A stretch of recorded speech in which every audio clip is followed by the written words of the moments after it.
Прокуратурата промени обвинението на Кристиян Николов. Той вече ще отговаря за умишлено убийство на Милен Цветков. Софийският градски съд трябва да реши в следващите часове дали да го остави в ареста.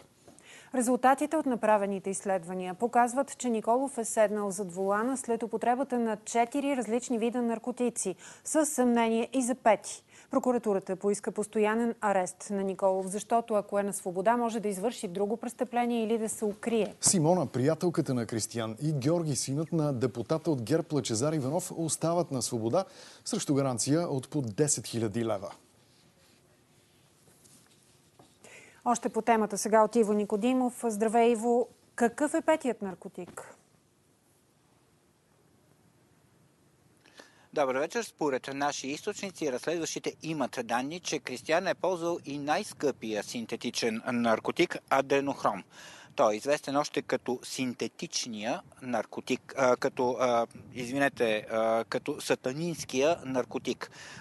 Веществото е дериват на адреналина. Адренохром. Адренохромът е... Адренохром, наричан още сатанинският наркотик.